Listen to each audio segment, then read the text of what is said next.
Assalamualaikum, selamat siang semuanya.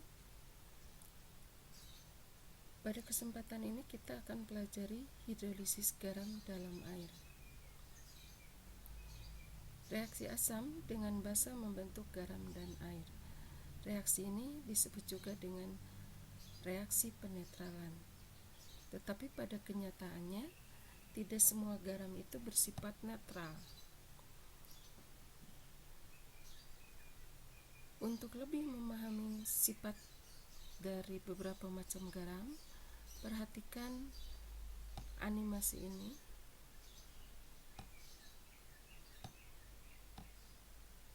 Jika lakmus merah dan biru dimasukkan ke dalam larutan garam NaCl, lakmus merah tetap merah dan lakmus biru tetap biru.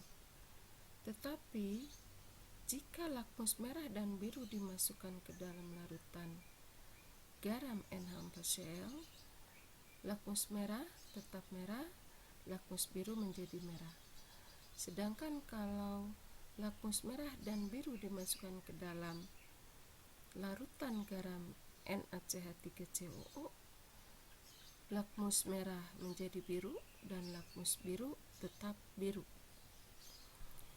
Ternyata ketiga jenis garam tersebut memiliki sifat yang berbeda, di mana NaCl itu bersifat netral, NH4Cl itu bersifat asam, dan NaCH3COO bersifat basa. Mengapa ketiga garam ini memiliki sifat asam, basa, dan netral? Hal ini dapat dijelaskan dengan konsep hidrolisis. Selanjutnya kita akan mempelajari konsep hidrolisis.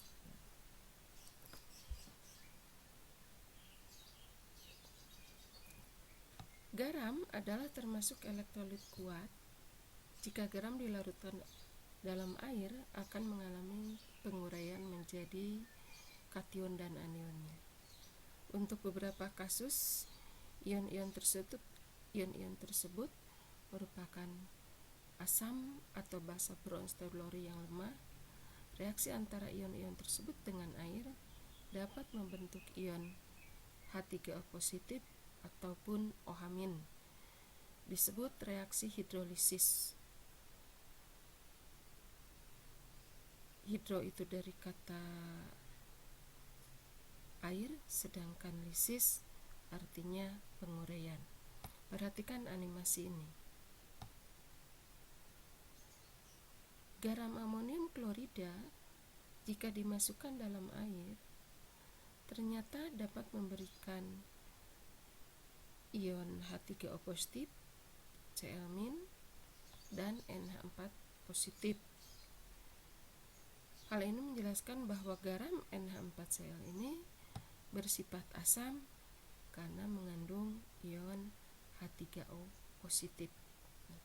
Itu konsep dari hidrolisis. Untuk selanjutnya kita akan mempelajari jenis-jenis garam yang mengalami hidrolisis. Garam yang pertama adalah garam yang berasal dari asam kuat dan basa kuat. Larutan garam ini bersifat netral. Ya, contohnya adalah NaCl yang terionisasi sempurna menghasilkan ion Na positif dan Cl-, di mana NaCl ini terbentuk dari basa kuat NaOH dan asam kuat HCl membentuk NaCl yang bersifat netral dan air. NaCl terionisasi sempurna menjadi Na positif dan Cl-. Ion Na positif berasal dari basa kuat dan ion Cl- juga berasal dari asam kuat. Jadi kedua ion tersebut merupakan asam dan basa bronzed-telluri lemah, sehingga keduanya tidak bereaksi dengan air atau tidak mengalami hidrolisis. Karena itu larutan bersifat netral memiliki pH sama dengan 7.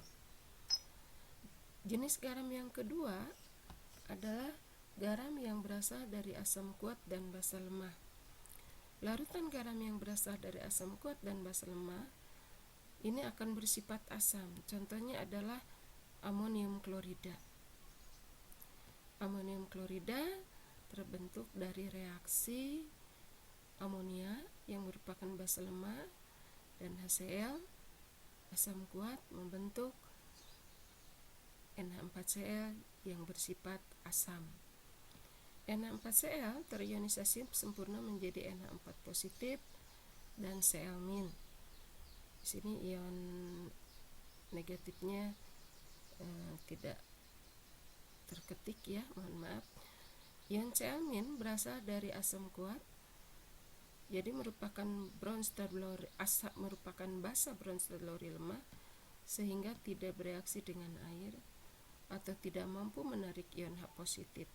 Sedangkan ion NH4 positif berasal dari basa lemah, jadi merupakan asam Bronsted-Lowry kuat sehingga dapat bereaksi dengan air, terhidrolisis atau memberikan ion H positif kepada air, di mana reaksi hidrolisisnya adalah tertulis seperti ini: NH4 positif tambah H2O membentuk NH3 dan H3O positif. Karena ion NH positif dapat memberikan ion H positif kepada air, maka larutan menjadi bersifat asam. Garam berikutnya adalah garam yang berasal dari asam lemah dan basa kuat. Larutan garam yang berasal dari asam lemah dan basa kuat ini akan bersifat basa. Contohnya adalah natrium asetat. Garam ini terbentuk dari NaOH basa kuat dan CH3COH asam lemah dalam air terionisasi sempurna menghasilkan ion Na positif dan ion CH3COO-. Ion CH3COO- berasal dari asam lemah, jadi merupakan basa Bronsted-Lowry kuat sehingga dapat bereaksi dengan air atau terhidrolisis atau menarik ion H positif. Sedangkan ion Na positif berasal dari basa kuat, jadi merupakan asam basa Bronsted-Lowry lemah sehingga tidak dapat bereaksi dengan air atau tidak dapat memberikan ion H positif. Reaksi hidrolisisnya dituliskan seperti ini: CH3COO- bereaksi dengan air membentuk CH3COH dan OH-. Karena ion CH3COO- dapat menarik atau menerima ion H positif dari air dan membentuk ion OH- dan membentuk ion OH-, maka larutan menjadi bersifat basa. Garam yang ketiga adalah garam yang berasal dari asam lemah dan basa lemah.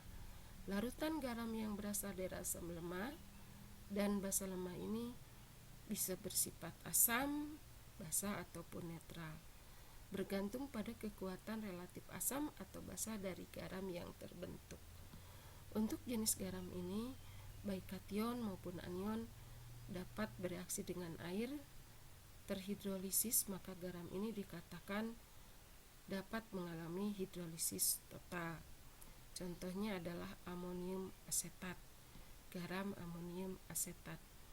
Dalam air, garam ini terionisasi sempurna menjadi ion amonium dan ion asetat.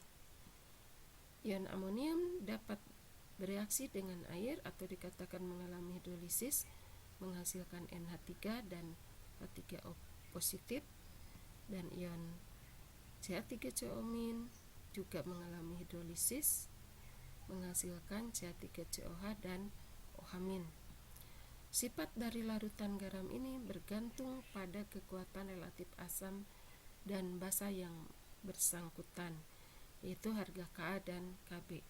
Jika Ka kurang dari Kb, maka anion CH3COO- akan terhidrolisis lebih banyak dan larutan akan bersifat basa. Jika Ka lebih dari Kb, maka kation NH4 positif yang terhidrolisis lebih banyak dan larutan bersifat asam. Sedangkan jika Ka sama dengan Kb, maka larutan akan bersifat netral. Mungkin itu yang bisa disampaikan. tentang hidrolisis garam, mengapa sifat garam itu bisa netral, asam, dan basa. Sampai sini dulu.